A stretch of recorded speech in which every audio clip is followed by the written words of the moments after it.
Hi guys, another day, another video na naman tungkol sa mga bantam. Sa ngayon nga lang guys ay magpapalit nga pala tayo ng kak na gagamitin natin. Dito sa i-breed natin na si Morgan. Papalitan ko muna to si Tasmania na kak. Ang papalit ko sa kanya ay si Kisaru, yung yellow kanawayon. Ganda rin naman to si Tasmania, pero bas kursunada ko yun si Kisaru. Yung yellow kanawayon, green leg siya. Kukunin ko lang siya. Ito guys, oh. Itong bago ko yung papares kay... Uy, hulog. Ito nga pala guys, ito si Kisaru. Isang yellow kanawayon. Yan. Dito talisayin tawag dito sa ganitong kulay kanawayon. Green leg siya. Yan, oh. Itim ang balahibo niya. Kaya napakaganda nito. Pinaligo ko nga kaputo ko gapon. Kinokondisyon ko rin to pang pinaliguan eh. Kaya pinaliguan. Yan ang ipapares natin dito sa ating ready to breed na si Morgan. Puputulan muna natin siya ng tahid no? Putulan ko muna siya ng tahid mamaya.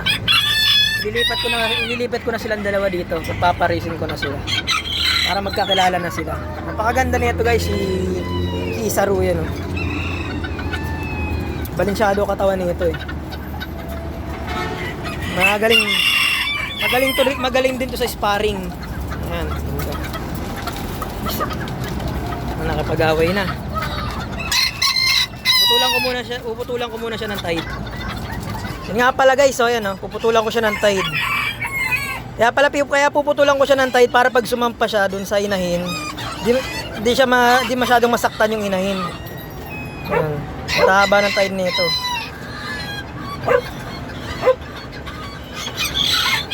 Nga pala guys, pinagsama ko na sila yan, oh. Si Morgan at saka si Kisaru. Nga pala guys, pag magpapalaki kayo ng banta, mag-umpisa na kayo mag-breed.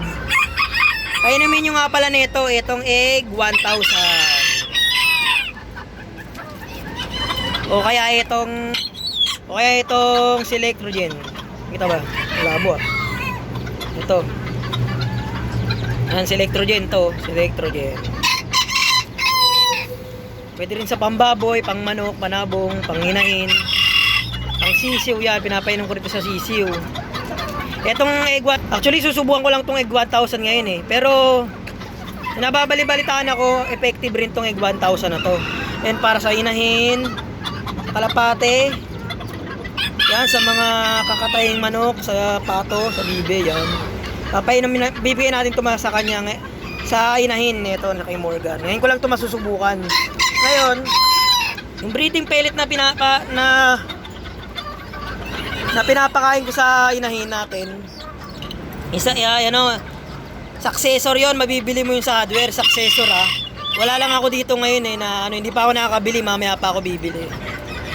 Yan, may nag-comment kayo sa channel, paano daw mag-breed, ano daw ginagamit kong vitamins, yon pinakita ko na. Successor yung breeding pellet ko, bili ko kayo nun, wala lang ako dito nun eh. Tapos may isang technique pa para mag-breed yung maglimlim yung inahin. Kaso bira ko lang gamitin yun kasi itong si Morgan, may lahi utong naglilimlim talagang lahi nito. Ito napapisa to kasi dahil sa limlim ng inahin niya. Ng ina niya. Ito rin si Kisaru, breed ko din yan. Napapisa din yan dahil sa inahin niya yan. Ngayon, pag nakakuha ko kayo ng bantam na yun nga hindi naglilimlim, may technique ko dyan. Ang technique ko dyan ay teka lang, kuha lang ako na papakita ko sa inyo. May hirap kasi display kukunin ko lang. Yan, kukuha po kayo ng ganitong planggana. Yan, ang planggana na hindi ginagamit, yung luma. Basta hindi ginagamit na planggana. Kasi ang gagawin nyo rito, lalagyan nyo ng lupa. Yan, kukuha lang ako ng lupa. Yan guys, oh. Kumuha ko ng isang planggana na hindi ginagamit. Ngayon kung nilagyan ko yun ng lupa, dyan. Yan ang gawin yung isa sa mga technique na kung ayaw maglimlim ng mga inahin yung bantam. Kuha lang kayong planggana, lagyan nyo ng lupa, tapos lagyan nyo na siya dyan. Yan. Lagay nyo muna siya dyan ng walang pares. Pabayaan nyo lang siya dyan, maliligo siya ng lupa. Magkakayas-kayas siya dyan. Pabayaan nyo lang siya dyan. And pag ready to breed na siya, pwede nyo na siya parisan, pwede nyo na ilagay sa ganitong kulungan, yan. Kulungan na may planggana na may lupa, yan. Yun ay kung wala kayong walang lupa sa lugar nyo, backyard lang kayo, mga ganun. Wala kayong garden o bakod, pwede nyo gawin yan sa planggana may lupa.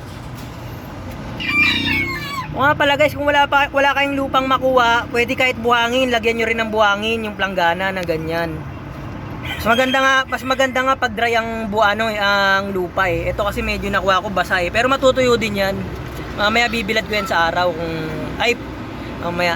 Di pala ako gumagamit yan, ganyan, planggana na may lupa. Kasi yung mga inahin ko, naglilimlim talaga sila. Kasi yung mga pinanggalingan nilang lahi, ay naglilimlim talaga. Ang problema doon, yung iba, nagtataka sila hindi naglilimlim.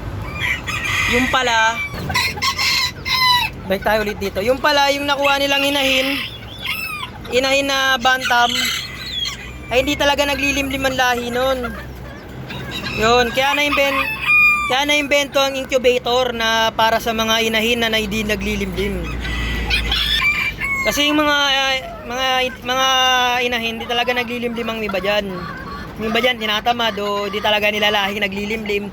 Kaya na-invento ang incubator nung unang panahon. Kaya yun, may incubator, pinapapisaan nila yung itlog. Ito kasi lahi ng mga bantam ko naglilimlim to eh. Kaya nga gusto ko to pumigay eh. Si Morgan eh. Para magkaroon ng bantam yung iba. Kasi ito sigurado maglilimlim to eh. Kasi yung nanay niya si Blues naglilimlim yun. Kaya maglilimlim rin tong anak niya. Yan. Yung kahit sa mga manok panabong meron talagang hindi naglilimlim na mga inahin. Kaya pina-incubate lang nila. Yan lang guys ang ating pag-usapan na tungkol sa mga bantam, yung mga tips ko sa inyo. Yan. Sana magamit niyo yung mga tips ko sa inyo na yung mga sinabi ko. May mga nag-comment kasi parang daw batambis ko daw makapagpalahi daw ng bantam, ang bilis daw mangitlog, mga ganon. Actually nasa rin yan eh, nasa inahin din yan eh, nasa hen, nasa kak na gagamitin nyo. Kung magandang klase, kung nagninim talaga. So yun lang ang tips ko sa inyo. Yan lang guys, yun lang ang tips ko sa inyo. Kung interesado po kayo sa mga ganitong video, mag-subscribe lang po kayo, like and share. Maraming salamat po, para marami pa tayong mapag-usapan na tungkol sa mga bantang. Yan lang po, bye po muna.